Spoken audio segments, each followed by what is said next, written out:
नमस्कार. श्री स्वामी समर्थ सर्वांचं, तुमच्या सर्वांचं पुन्हा एकदा आपल्या या यूट्यूब चॅनलवर खूप खूप हार्दिक स्वागत आहे.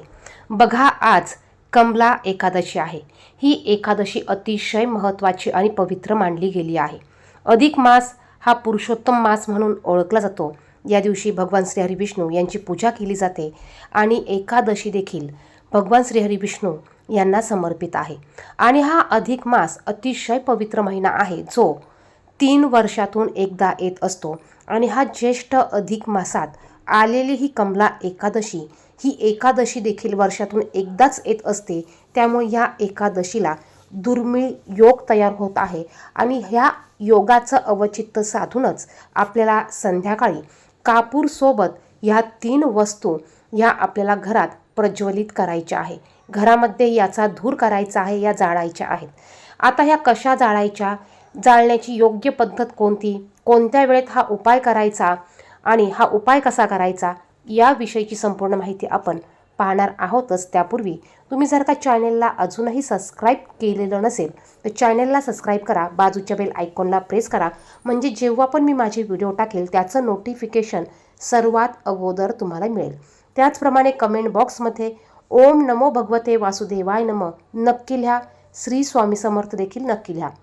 नक्कीच तुमच्या पाठीशी श्री स्वामी समर्थ अखंड उभे राहतील. तुम्हाला श्रीहरी भगवान विष्णू यांचा कृपा आशीर्वाद प्राप्त होईल. बघा, या एकादशीच्या दिवशी आपल्याला आवर्जून होतील तितके उपाय, होतील तितक्या सेवा ह्या करायच्या आहे.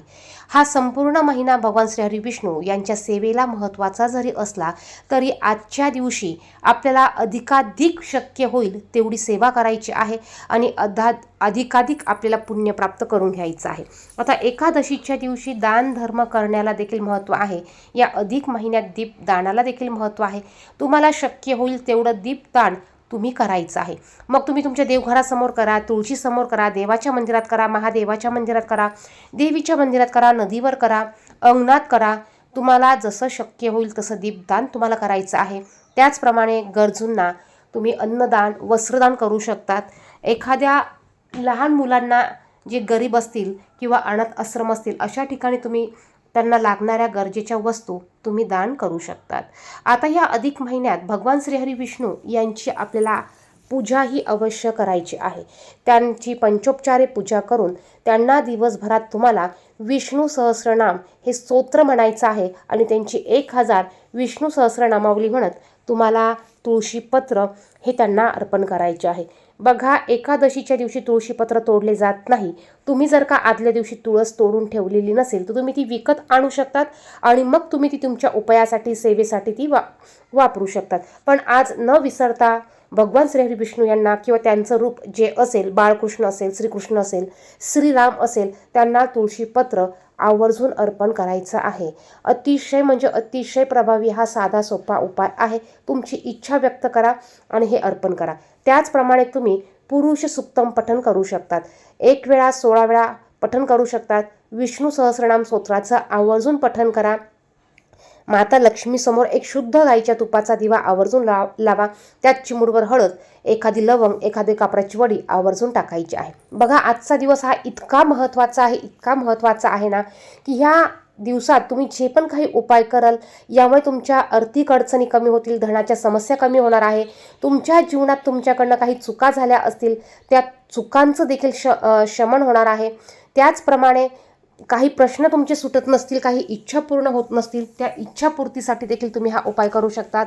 ह्या महिन्यात केलेली सेवा ही कधीही वाया जात नाही. याचं पुण्य आपल्याला हे अधिकाधिक कायम स्वरूपासाठी मिळत असतं. त्यामुळे होतील तेवढे सेवा करा. आणि तुम्हाला कुठलीही अडचण असू द्या, आर्थिक अडचण असू द्या, निगेटिव्ह ऊर्जा असू द्या, नकारात्मक ऊर्जा असू द्या, लक्ष्मी टिकत नसेल, लक्ष्मी स्थिर राहत नसेल, आलेला पैसा टिकत नसेल, तर ह्या सर्वांसाठी आपल्याला हा अत्यंत प्रभावी उपाय करायचा आहे.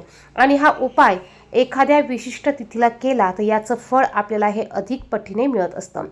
तर उपाय कसा करायचा ते पाहूया. या उपायासाठी ज्या वस्तू लागणार आहेत ह्या वस्तू आपण नेहमीच घरात वापरतो आणि नेहमीच आपण देवपूजेसाठी वापरत असतो. त्यातली महत्त्वाची वस्तू म्हणजे भीमसेनी कापूर, त्यानंतर अखंड फूल असलेली लवंग आपल्याला ह्या 2 वस्तू लागणार आहेत. आता या व्यतिरिक्त आपल्याला आणखीन 3 वस्तू लागणार आहेत. त्या कोणत्या? आता ह्या ज्या 3 वस्तू आहेत, ह्या 3 वस्तू अतिशय महत्त्वाच्या आहे, अतिशय प्रभावी आहे. त्यातली पहिली वस्तू म्हणजे तमालपत्र. आपल्याला 3 तेजपान घ्यायचे आहे, तेजपत्ता घ्यायचा आहे, अखंड तेजपान घ्यायचं आहे. तुटलेलं खराब झालेलं तेजपान घेऊ नका, नसेल तर विकत आणून घ्या. 3 तेजपान घ्यायचं आहे. त्याचप्रमाणे जर का आपल्याकडे कडुलिंबाची सुकलेली पानं असतील तर ती पानं घ्यायची आहे आणि आपल्याकडे पिवळी मोहरी असतेच. बघा, आपण जर का स्वामी सेवेकरी असताल तर आपल्याकडे पिवळी मोहरी ही असेलच आणि आपल्याला पिवळी मोहरी लागणार आहे. आता एक मोठी पंती घ्या मातीची, किंवा ज्यामध्ये तुम्ही दरवेळेस हे उपाय करत असेल ते भांडं तुम्हाला घ्यायचं आहे. यामध्ये तुम्हाला भीमसेनी कापराच्या 5 वड्या टाकायच्या आहे. भीमसेनी कापूर नसेलच तर साधा कापूर घ्या.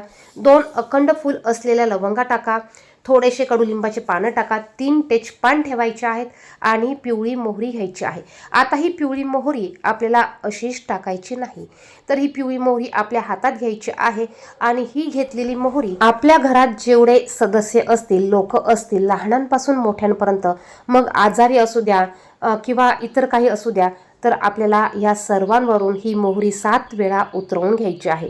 प्रत्येकासाठी वेगळी मोहरी घेण्याची गरज नाही. तुम्ही जी मोहरी एकदा घेतली आहे तीच मोहरी सर्वांवरून 7 वेळा उतरवून घ्यायची आहे. बघा, अतिशय दुर्मिळ योग आहे, दुर्मिळ ही तिथी आहे. ही तिथी प्रत्येक महिन्यात येत नाही. प्रत्येक महिन्यात येणारी एकादशी वेगळी आहे आणि ही एकादशीचं महत्त्व वेगळं असल्यामुळे हा उपाय आपण आवर्जून करायचा आहे. याने घरातील नकारात्मक ऊर्जा निघून जाईल, इडापिडा असेल ती निघून जाईल, अलक्ष्मी घराच्या बाहेर जाईल, घरात जंतू असेल, वाईट बाधा असतील, नकारात्मक ऊर्जा असतील, निगेटिव्ह ऊर्जा असेल, सर्व काही याने निघून जाणार आहे. तर ही मोहरी सर्वांवरून उतरवल्यानंतर आपल्याला त्या भांड्यात टाकायची आहे. आता यानंतर बघा, हा उपाय आपल्याला कधी करायचा आहे? हा उपाय आपल्याला 3 सांच्या टायमाला प्रदोष काळात करायचा आहे. कारण एकादशीला प्रदोष काळाला अतिशय महत्त्व आहे. एकादशी तिथीतील प्रदोष काळेला अतिशय महत्त्व आहे. प्रदोष वेळ म्हणजे कोणती? आता प्रदोष वेळ म्हणजे 6 नंतर, 6, 6:30 नंतर 7, 7:30 वाजेपर्यंत जो वेळ असतो याला प्रदोष काळ म्हणतात. या वेळेत आपल्याला उपाय करायचा आहे. उपाय करण्याच्या अगोदर देवघरात दिवा लावून घ्या, अगरबत्ती धूप लावून घ्या, तुळशीला शुद्ध गाईच्या तुपाचा दिवा आवर्जून लावायचा. ही संधी पुन्हा मिळणार नाही. बघा, अधिक महिन्यात दीपदानाला महत्त्व जरी असलं तरी ह्या एकादशीला दीपदान करण्याला अधिक महत्त्व आहे. त्यामुळे आपण शक्य होईल तिथे तितकं दीपदान करायचं आहे. त्यानंतर आपल्याला घराचा मुख्य दरवाजा उघडा ठेवायचा आहे. खिडक्या असतील तर खिडक्या उघड्या ठेवा आणि त्यानंतर हा उपाय आपल्याला करायचा आहे. आता यानंतर मोहरी उतरवून झाल्यावर ह्या भांड्यात टाका आणि हे भांडं देवघरात ठेवायचं आहे. देवघरात आपल्याला ह्या सर्व वस्तू प्रज्वलित करायच्या आहे. तुम्ही ओम नमो भगवते वासुदेवाय नमः ह्या मंत्राचा सतत जप करत राहा आणि ह्या वस्तू प्रज्वलित करा. त्यानंतर ह्या वस्तू प्रज्वलित केल्यावर हा धूर आपल्याला आपल्या घरात सर्वत्र फिरवायचा आहे. रूम असतील, किचन असतील, बेडरूम असेल, गॅलरी असेल, सर्वत्र हा धूर आपल्याला पसरवायचा आहे. याने घरात असलेले विषाणू, कीटाणू, वाईट बाधा, नकारात्मक ऊर्जा, अलक्ष्मी सर्व काही निघून जाणार आहे. भीमसेनी कापरामध्ये घरातली सर्व वाईट बाधा खेचून घेण्याची ताकद असते. पिवळी मोहरी आपल्याला माहिती आहेच, तांत्रिक क्रियेमध्ये दृष्ट काढण्यासाठी देखील वापरली जाते. त्यामुळे ह्या वस्तू महत्त्वाच्या आहेत आणि ह्या वस्तू आवर्जून आपल्याला वापरायच्या आहेत. त्यानंतर सर्व घरात हा धूर पसरवल्यानंतर हे भांडं घराच्या मुख्य दरवाजाच्या उंबरट्यावर ठेवायचं आहे. जोपर्यंत यातील वस्तू जळत आहे तोपर्यंत जळू द्या. त्यानंतर हे जळून झाल्यानंतर हे थोडंसं शांत होऊ द्यायचं, थंड होऊ द्यायचं किंवा थोडंसं पाणी टाकून एखाद्या मोठ्या झाडाखाली हे आपल्याला निर्माल्य टाकून द्यायचं आहे. आता याने काय होणार? बघा, याने आपले बंद दरवाजाचे कुलप उघडणार आहे. याने आपले अडथळे दूर होणार आहे. आपल्या जीवनात असलेल्या अडचणी दूर होणार आहे. आपल्याला जर का काही खूप समस्या असतील, काही मार्ग सापडत नसेल तर मार्ग सापडणार आहे. कारण घरातील बाधा, वाईट बाधा, नकारात्मक ऊर्जा निघून जाणार आहे, अलक्ष्मी निघून जाणार आहे आणि घरात लक्ष्मीचा वास राहणार आहे. त्यामुळे घराची, मुलांची, पतीची भरभरून प्रगती होणार आहे. शत्रू असतील तर शत्रू तुमच्यासमोर लोटांगण घालेल, इतका प्रभावी हा उपाय आहे. उपाय आवर्जून सर्वांनी करायचा आहे आणि कमेंट बॉक्समध्ये श्री स्वामी समर्थ, ओम नमो भगवते वासुदेवाय नमः नक्की लिहा. धन्यवाद.